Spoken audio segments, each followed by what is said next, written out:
नमस्कार, आप देख रहे हैं जेएमडी न्यूज। मैं हूं आपके साथ अंकुर पांडे। 2022 विधानसभा चुनाव को लेकर के सभी सियासी दलों ने अपनी अपनी रणनीति बनानी शुरू कर दी है और इसी को लेकर के पार्टियां एक दूसरे पर सवाल भी दाग रही हैं। वहीं क्या यूपी, क्या पंजाब और क्या उत्तराखंड, सभी जगहों पर सियासी हलचलें तेज हो गई हैं और इसी पर है हमारा खास कार्यक्रम सियासी हलचल, जिसमें हम बात करेंगे आज पूरा दिन कौन सा सियासतदार कहां रहा।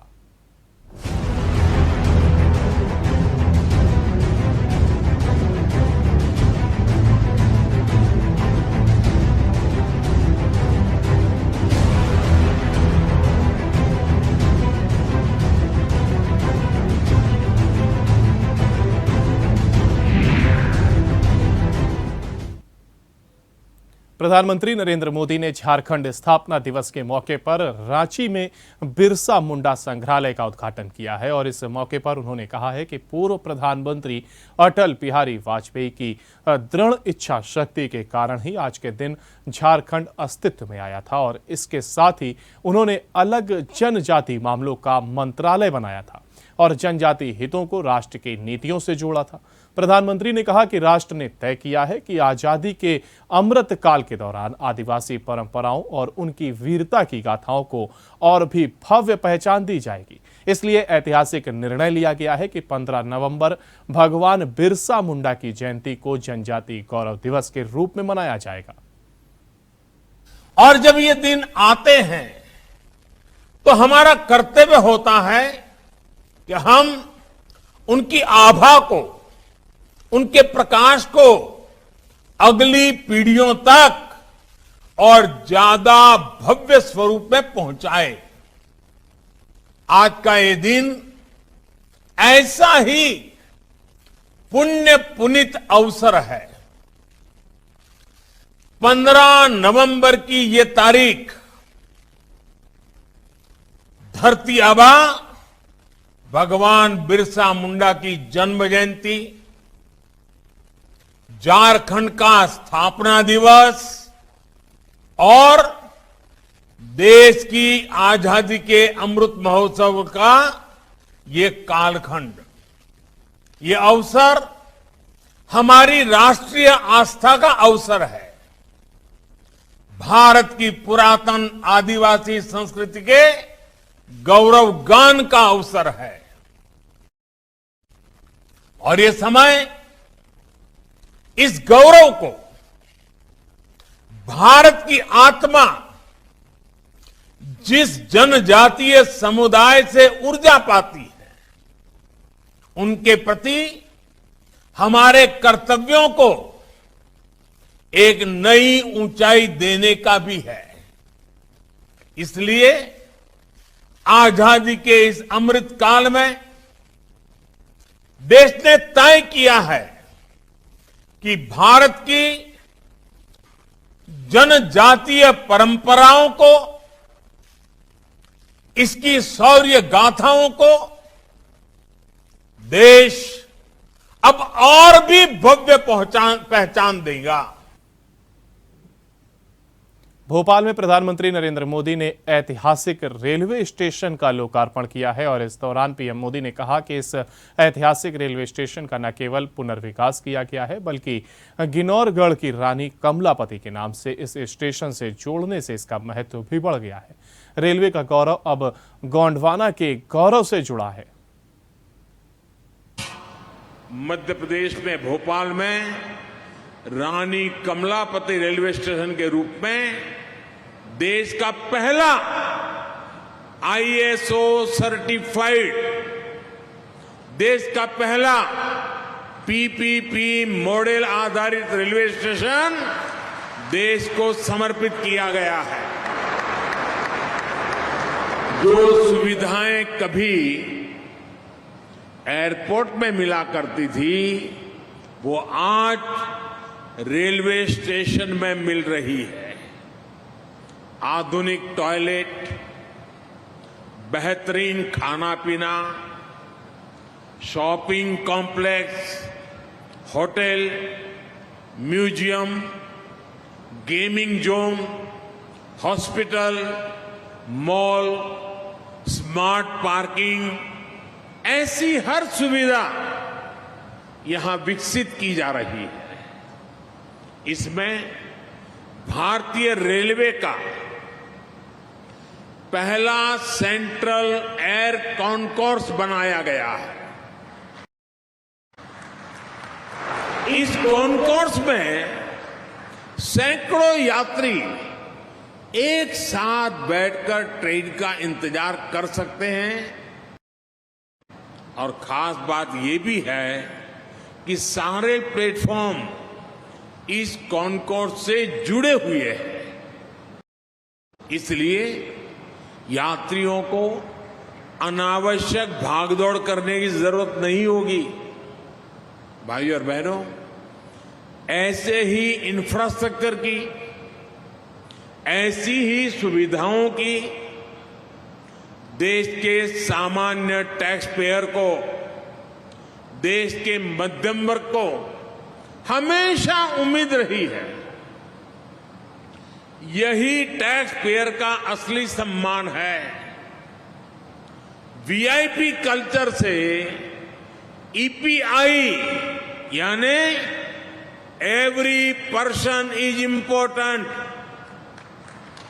ईपीआई की तरफ ट्रांसफॉर्मेशन का यही मॉडल है।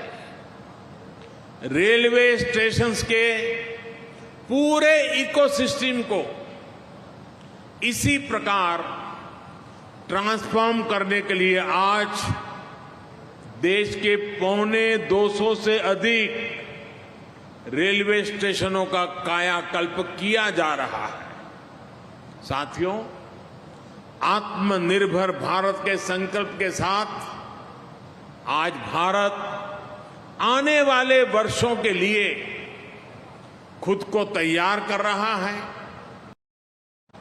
बड़े लक्ष्यों पर काम कर रहा है। आज का भारत आधुनिक इंफ्रास्ट्रक्चर के निर्माण के लिए रिकॉर्ड इन्वेस्टमेंट तो कर ही रहा है, ये भी सुनिश्चित कर रहा है कि प्रोजेक्ट्स में देरी ना हो, किसी तरह की बाधा ना आए। हाल में शुरू हुआ पीएम गति शक्ति नेशनल मास्टर प्लान इसी संकल्प की सिद्धि में देश की मदद करेगा। इंफ्रास्ट्रक्चर से जुड़ी सरकार की नीतियां हो, बड़े प्रोजेक्ट्स की प्लानिंग हो, उन पर काम किया जाना हो, गति शक्ति नेशनल मास्टर प्लान सभी का मार्गदर्शन करेगा। एमपी के मुख्यमंत्री शिवराज सिंह चौहान ने भोपाल में जनसभा को संबोधित किया और इस दौरान उन्होंने कहा कि ये मोदी विजन से देश बदल रहा है, रेलवे स्टेशन बदल रहे हैं। कि ये राजधानी भोपाल ये केवल नवाबों का इतिहास नहीं था, यहाँ कभी गोंडवाना का राज हुआ करता था। भोपाल से लेके किन्नौरगढ़, गढ़ा मंडला, संग्रामपुर, ये 52 गढ़ थे और उनमें से एक गढ़ की रानी थी, रानी कमलापति। लेकिन रानी भुला दी गई। इतिहास में उचित स्थान ना अंग्रेजों ने दिया ना कांग्रेस ने दिया, लेकिन धन्य है नरेंद्र मोदी जी, आपने हबीबगंज रेलवे स्टेशन का नाम रानी कमलापति रेलवे स्टेशन रख के रानी का सम्मान बढ़ाया है। आपने जनजाति का सम्मान बढ़ाया है, आपने आदिवासी समाज का सम्मान बढ़ाया है, आपने भोपाल और मध्य प्रदेश का सम्मान बढ़ाया है। मैं प्रणाम करता हूं प्रधानमंत्री जी, आपको प्रणाम करता हूं। पहले दुनिया वैक्सीन बनाती थी, भारत नहीं बना पाता था। वैक्सीन बनी भी और वैक्सीन 107 करोड़ से ज्यादा लोगों को लगी। ये वैक्सीन का डोज नहीं, प्रधानमंत्री जी आपने जिंदगी का डोज हमारी जनता को दिया है, फ्री में दिया है। और जब दोनों हाथ ऊपर उठा के फिर ताली बजा के स्वागत कीजिए प्रधानमंत्री जी का। तो वहीं 100 से ज्यादा वर्षों का लंबा इंतजार खत्म हुआ और कनाडा से काशी लाई गई माता अन्नपूर्णा की मूर्ति सोमवार को काशी विश्वनाथ धाम में प्रतिष्ठित हो गई है। आपको बता दें, मुख्यमंत्री योगी आदित्यनाथ ने वैदिक विधान से माता की मूर्ति की पूजा कर स्थापना का विधान पूर्ण किया। ये वही प्रतिमा है जो कनाडा में एक म्यूजियम में रखी हुई मिली थी और माता अन्नपूर्णा की मूर्ति स्थापना से पहले चांदी का मुकुट और सोने के हार और कंगन अर्पित किए गए हैं। याद करिए, एक नहीं अनेक ऐसे उदाहरण उन्होंने प्रस्तुत किए। जैसे योग भारत की सनातन परंपरा का हिस्सा रहा है, हजारों वर्षों से चली आ रही है पद्धति। हमारे ऋषि मुनियों ने इस जीव और जगत को देख करके लोक मंगल के लिए, आरोग्यता के लिए और इस चराचर जगत के रहस्यों को जानने के लिए जिस एक पद्धति का विकास किया था, अध्यात्मिक इस पद्धति को हमने योग का नाम दिया। लेकिन योग हम भारत में ही भूल गए थे। भारत की ऋषि परंपरा के इस अनमोल रत्न को, प्रसाद को वैश्विक मंच पर प्रस्तुत करना और 21 जून की तिथि को विश्व योग दिवस के रूप में मनाने का कार्य करना, यह प्रधानमंत्री मोदी जी के कारण ही संभव हो पाया। हमारे पूज्य संत जन हैं, भारत का कोई ऐसा संत नहीं जो कुंभ का आयोजन हो और वो अपने आश्रम में बैठ जाए।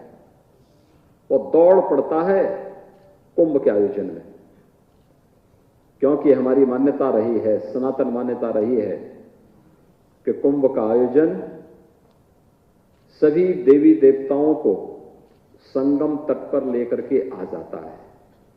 और हम भी जब जाएंगे तो संगम का रज और संगम का जल हम सबको भी पूर्ण करेगा और उन देवी देवताओं का आशीर्वाद हर एक श्रद्धालु को प्राप्त हो जाएगा। हर श्रद्धालु उमड़ पड़ता था। कुंभ दिव्य भी हो, भव्य भी हो और वैश्विक मंच पर भी भारत की सांस्कृतिक विरासत का प्रतीक बने। यूनेस्को ने दुनिया के अमूर्त सांस्कृतिक धरोहर के रूप में कुंभ को मान्यता दी, ये प्रधानमंत्री मोदी जी के कारण। प्रयागराज कुंभ जिस भव्यता के साथ संपन्न हुआ, वह सब आपके सामने। भाइयों बहनों, श्री राम जन्मभूमि के लिए 500 वर्षों से युद्ध चल रहा था, संघर्ष चल रहा था, आंदोलन चल रहे थे। लाखों लोग उसके बलिदान हुए,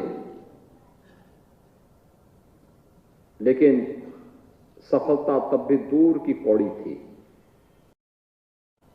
प्रधानमंत्री मोदी जी के प्रयास से श्री राम जन्मभूमि के विवाद का सदैव के लिए समाधान हुआ, बल्कि अयोध्या में श्री राम जन्मभूमि पर भगवान श्री राम का भव्य मंदिर के निर्माण का कार्य का शुभारंभ भी प्रधानमंत्री मोदी जी ने 5 अगस्त 2020 को प्रारंभ कर दिया। 5 अगस्त 2020 500 वर्षों के विवाद का पटाक्षेप की तिथि और प्रधानमंत्री मोदी जी के ही कर कमलों से कार्य भी शुभारंभ हो गया। काशी तीनों लोगों की न्यारी नगरी है। कौन ऐसा भारतीय होगा जो काशी पर गौरव की अनुभूति न करता हो? काशी की पहचान बाबा विश्वनाथ के धाम से, लेकिन बाबा विश्वनाथ का धाम की स्थिति क्या थी? 1916 में राष्ट्रपिता महात्मा गांधी जी यहां आए थे और तब राष्ट्रपिता महात्मा गांधी ने एक बात कही थी, बाबा विश्वनाथ मंदिर की गली को देख करके, वहां पर गंदगी को देख करके, भिन भिनाती हुई मक्खियों को देख करके बहुत तीखी टिप्पणी की थी, लेकिन आजादी के बाद भी देश के हुक्मरानों के कान में वो आवाज नहीं गूंज रही थी। जो गांधी जी के नाम पे सत्ता प्राप्त किए थे, गांधी जी के नाम पे राजनीति करते थे, उन्होंने गांधी जी की बात को भी नहीं माना। लेकिन ठीक 100 साल के बाद काशी विश्वनाथ मंदिर के उस पूरे धाम को एक दिव्य और भव्य स्वरूप देने का कार्य भी किसी ने किया है, कोई कर रहा है तो प्रधानमंत्री मोदी जी हैं।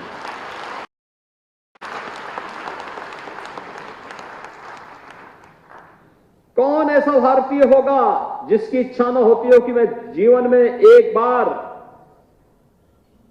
मां गंगा के जल का आचमन करूं और मां गंगा के जल में स्नान करूं। हर भारतीय के मन में एक अभिलाषा होती है। कोई गंगोत्री जाता है, कोई गौमुख तक जा पाता है, कोई ऋषिकेश में, कोई हरिद्वार में, कोई गढ़मुक्तेश्वर में, कोई प्रयागराज में, कोई काशी में, कोई गंगा सागर में। लेकिन गंगा तो गंगा ही है। लेकिन गंगा की चिंता भी किसी ने की।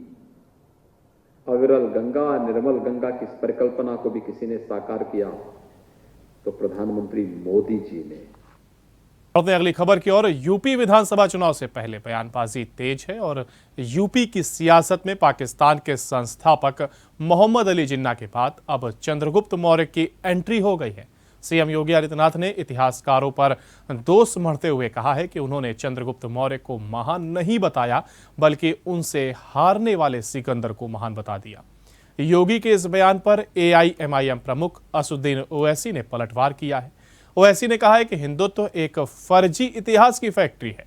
बता दें कि सीएम योगी ने लखनऊ में सामाजिक प्रतिनिधि सम्मेलन में कहा कि इतिहास को कैसे तोड़ा मरोड़ा जाता है।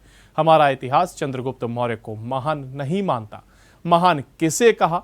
जो उनसे जंग हार गए थे उन्हें अलेक्जेंडर द ग्रेट कहा जाता है। देश के साथ बड़ा धोखा हुआ है और फिर भी इतिहासकार मौन साधे हुए हैं, क्योंकि अगर सच सामने आता तो समाज एक बार फिर उठ खड़ा होता।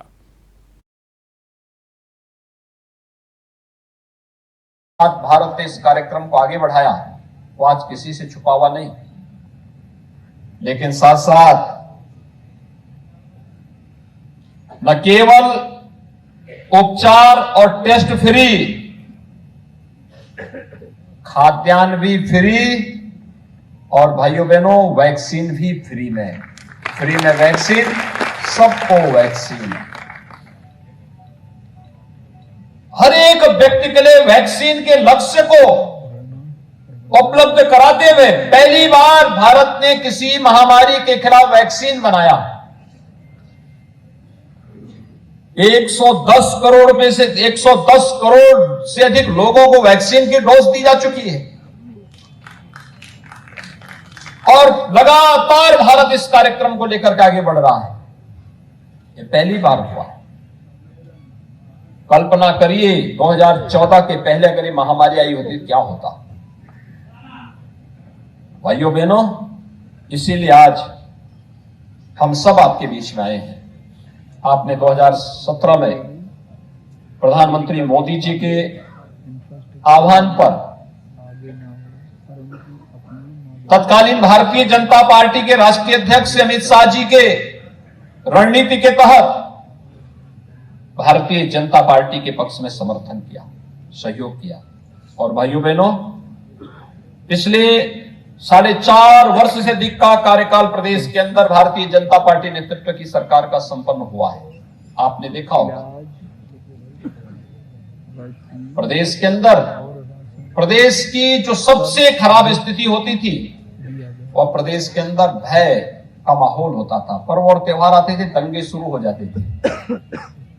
प्रदेश के अंदर गुंडा टैक्स वसूला जाता था, अराजकता का एक वातावरण था, अव्यवस्था थी। लेकिन आज 4.5 वर्ष हो गए, प्रदेश के अंदर कोई दंगा फसाद नहीं, कोई दंगा नहीं। और सबको मालूम है दंगा करेंगे तो 7 पीढ़ियां भरते भरते थक जाएंगे, लेकिन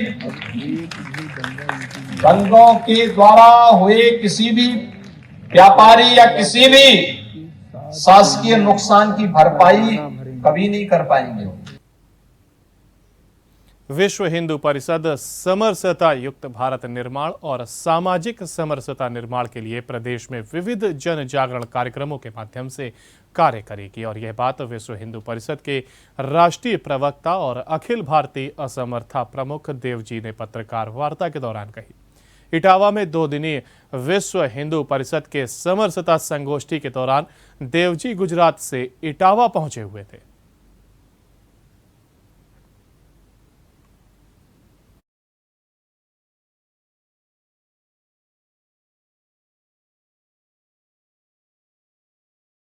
आगामी समय में समग्र देश में और खास करके उत्तर प्रदेश में विश्व हिंदू परिषद के सामाजिक समरसता विभाग के द्वारा हिंदू समाज में जो छुआछूत की सामाजिक विकृति है उसको दूर करके समरसता निर्माण करने के प्रयास के भाग रूप आज की प्रेस वार्ता रखी है। समरसता युक्त भारत निर्माण करना और अस्पृश्यता मुक्त भारत निर्माण करने का प्रयास आगामी समय में विविध जन जागरण के माध्यम से विश्व हिंदू परिषद करने वाला है। आने वाले समय में प्रत्येक गांव में सभी के लिए देव दर्शन उपलब्ध हो, प्रत्येक गांव के कुएं से सभी लोग पानी भर सकते हैं, ऐसा प्रयास करना है। सभी बंधु, यदि अनुसूचित जाति बंधु का यदि कोई मृत्यु होता है तो उसको स्मशान भूमि भी उपलब्ध हो, इस प्रकार का एक समरसतापूर्ण वातावरण तैयार करने का प्रयास हम आगामी समय में विविध कार्यक्रमों के माध्यम से करने वाले हैं। देश की युवा पीढ़ी को आज़ादी के लिए देश में जान निछावर करने वाले स्वतंत्रता संग्राम सेनानियों और आज़ादी के लिए किए गए आंदोलन सब विषय से रूबरू कराने और उनके अंदर देशभक्ति जगाने के लिए अमृत महोत्सव आयोजन समिति द्वारा भारत स्वतंत्रता पर वृहद कार्यक्रमों का आयोजन होने जा रहा है। कानपुर प्रांत के 21 जिलों में गांव स्तर पर इन कार्यक्रमों का आयोजन रानी लक्ष्मीबाई के जन्म दिवस पर यानी 19 नवंबर से शुरू होंगे और विजय दिवस के दिन यानी 16 दिसंबर को खत्म होंगे। कार्यक्रम में विभिन्न प्रकार के सांस्कृतिक तथा समाज को प्रेरणा देने वाले कार्यक्रमों का आयोजन किया जाएगा।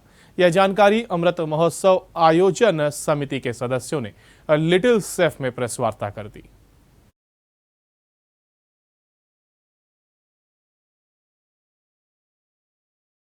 मैंने जैसे पहले बताया कि देश की युवा पीढ़ी को अपने देश की स्वतंत्र सेनानियों के विषय में, स्वतंत्रता आंदोलन के विषय में और कितनी कठिनाइयों से पिछले 1000 वर्षों से देश स्वतंत्रता के लिए संघर्ष करता रहा, ये सब बताने की आवश्यकता है। और देश के अंदर देशभक्ति का ये भाव उनको पता होना चाहिए जो आज 18 साल के हैं, 20 साल के हैं। और इसलिए देश भर में, हर जिले में, हर गांव में कुछ कार्यक्रम हम लोग आयोजित करना चाहते हैं।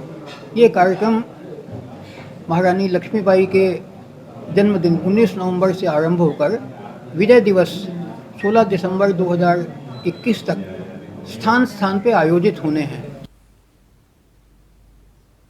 और इसी के साथ हमारे इस बुलेटिन सियासी हलचल में फिलहाल इतना ही। बाकी की तमाम जानकारियों के लिए आप बने रहिए जेएमडी न्यूज के साथ। नमस्कार।